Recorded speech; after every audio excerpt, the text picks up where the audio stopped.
पौधे वगैरह अंदर नहीं जाओ, पौधों पे नहीं जाओ, नहीं पौधे पौधे नहीं है, घास है।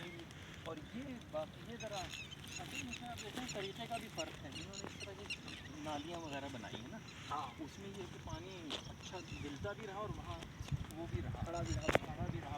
इसमें बड़ी क्यारियों के अंदर ज़रा उन्होंने आपके लिए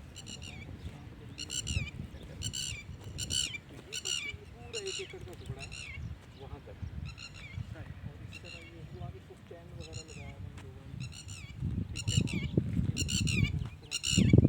ठीक है। अंगूर लगाया था लेकिन वो नहीं सर्वाइव कर पाया।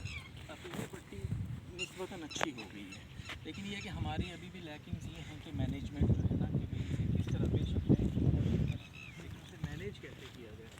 इतना तो हमने बहरहाल कर दिया, यहाँ पे पाइपलाइन जा रही है, वहाँ वॉल्व लगे हुए हैं, लेकिन बाकायदगी से बच्चे कोई आएँ और इसको मतलब वो करें कि भाई हाँ भाई इतने टुकड़े को आपने देखना है, क्लास वाइज भी ग्रुप वाइज भी हमसे तकसीम कर। इसमें आप क्या समझते हैं कितने लोग 1 एकड़ को कर सकते हैं? 5-10 बच्चे? हाँ देखिए असल चीज़ है कि वो देखिए सुबह तो आते ही हैं ना वो। जी जी जी हाँ। लेकिन उनकी क्लासों का स्केड्यूल वगैरह भी देखना पड़ता है ना हमें। हम तो हर एक को ये नहीं कह सकते जहाँ आपने ये करना है।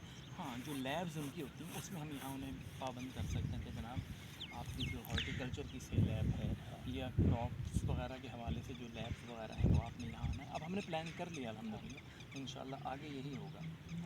क्योंकि वहाँ पे देखें मैं आपको बताऊँ वहाँ का एक्सपीरियंस कि ये जो वॉलंटियर वर्क है, मैंने क्या कहा इसमें आपको सैलरी नहीं मिली, लेकिन दिस इज़ जॉब। अगर उनको इस चीज़ की अहमियत हो ना कि अगर जब आप कमिटमेंट कर रहे हो कि आपने 7 बजे आना है तो फिर आना है। जी जी जी बिल्कुल इसी तरह हमने इस तरह बच्चों से को ना पाबंदी ये की है। ये कमिटमेंट स्किल्स है।